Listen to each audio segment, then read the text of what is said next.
so bored. A chosen hero fighting slimes in a fantasy setting. Oh, how original. Man, I hate video games. What else is there to do?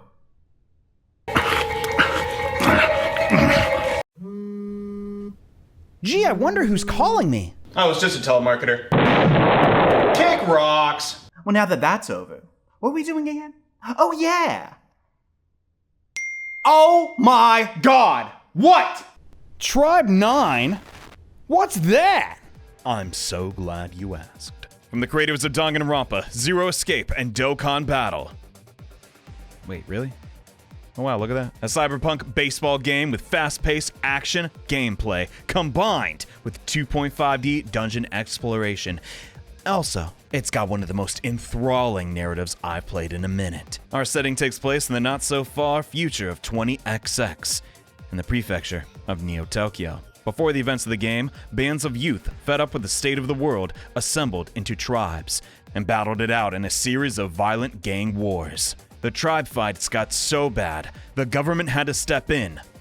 Not to fix any of the issues, but instead pass a law stating, all tribe disputes will be settled with extreme baseball. With this law in place, everything was perfect, and everyone just played baseball in peace. Really? No, not at all. 2 years later, a masked weirdo calling himself Zero takes over the entire world. Thanks to his fleet of satellite laser weapons, now each of Tokyo's 23 cities are under Zero's thumb and are subjected to sick and twisted death games with no end in sight. That's where you come in.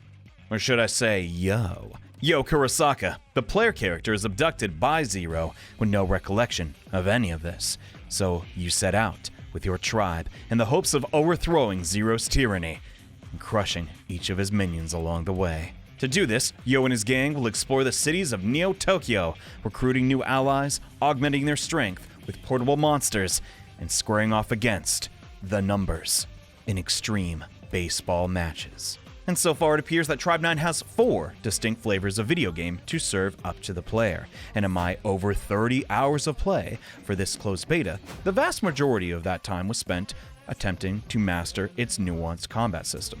So let's start there and work our way down. The entire city of Shinagawa is one giant dungeon in Tribe 9, puzzles and treasures to find, but also opposing tribe members, with their robotic fiends that want nothing more than to crush your balls. Baseballs, that wasn't clear. In battle, you have 2 actions and 1 ultimate skill, as well as a basic auto attack combo to unleash on your foes. And you'd think with only 4 ways of doing damage that the characters would be pretty straightforward, but I was shocked at how much skill expression they crammed into these units. Well, some of them. Yo's the starting character. He's pretty straightforward. Just makes sense, right? You use skill 1 to get your attack buff up, then use skill 2 before the buff goes away to maximize your DPS. Super duper simple. Also a little flat. Basically 2-dimensional. But then I played Enoki Yukinaka, a woman who can't stop putting things in her mouth, and I fell in love. This chick's crazy, and that reflects in her gameplay. The more aggressive and daring you play, getting perfect parries and perfectly dodging, her sword gets hotter and hotter until you unleash all that stored up heat for one giant slam dunk. And saying it's satisfying would be a disservice, but you can't use the same move over and over again or the heat gauge will die down, so you need to be bold and tactical to deal optimal damage. And honestly, really impressive character kit design from the outset. Except for Yo, he got kind of boring, but that might be the point. The fights themselves are a ton of fun as well. Enemies have varied and sometimes unorthodox ways of attacking you that definitely aren't the standard. And learning the parry timings for these attacks, it just feels so rewarding. You're like, oh, it's impossible. Then you figure it out and you're like, man, I'm the man. But it wouldn't be an RPG if there wasn't an aspect of customization. And Tribe 9 does this with portable monsters.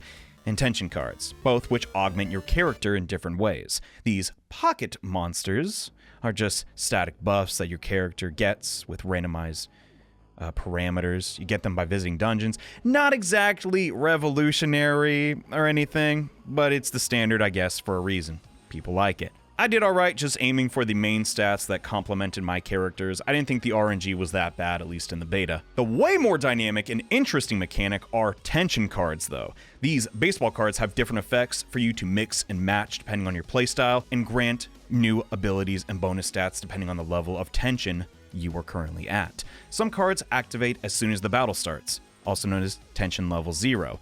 They're okay effects, nothing game-changing. Usually cards that have tension level 0 have some upsides, but maybe a few downsides so they're not absolutely broken. But as you continue to fight more and more, the tension bar builds, and you unlock incredibly powerful abilities with full tension, like buffs to crit rate or doubling your ultimate skill damage. But to balance things out, maintaining full tension isn't exactly an easy feat, as the gauge depletes rapidly and lowers when you receive an enemy's attack. And oh, you better believe, the enemy has a tension gauge too, and when that thing fills up, all hell breaks loose. The enemy will use attacks that are more challenging to dodge, just come out faster, and may even inflict a status effect. And if you get hit with one of those, things can quickly spiral out of control. Speaking of statuses, the whole game revolves around them. These impairments are another way to build the tension gauge, and they have varying effects, like slowing down the enemy's tension gauge, stunning the opponent, or breaking their stance.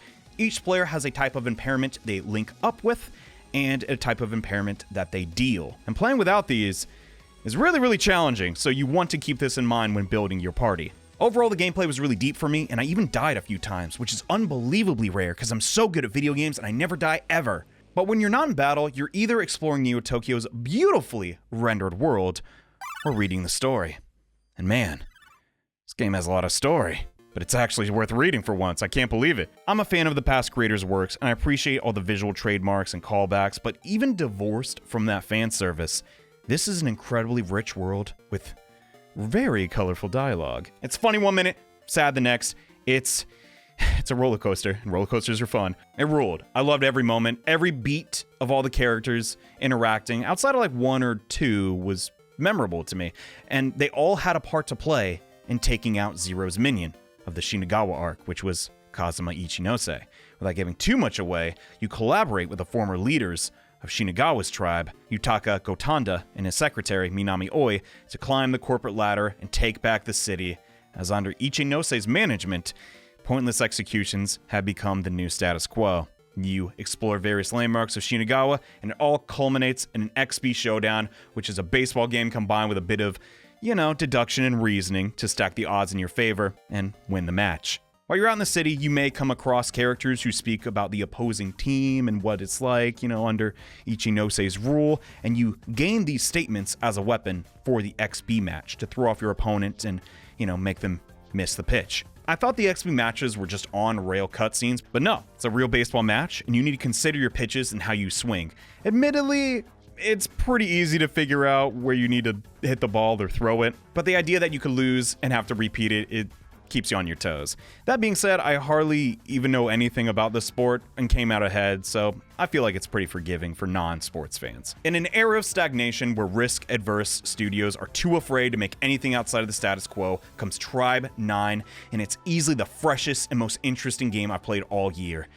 And this is only the beta. That being said, I do have some critiques, as there are a few things I think they could improve upon. So in Tribe 9, when you return to a safe pod, your party is completely healed. However, if a character is dead, they will not be revived. To my knowledge, you can only do this with a medkit, or going back to the hotel, visiting the nurse, and reviving them free of charge. The thing is, you can warp to the nurse at any time, and you only really lose some progress, so why can't you just fully revive them at the safe pod?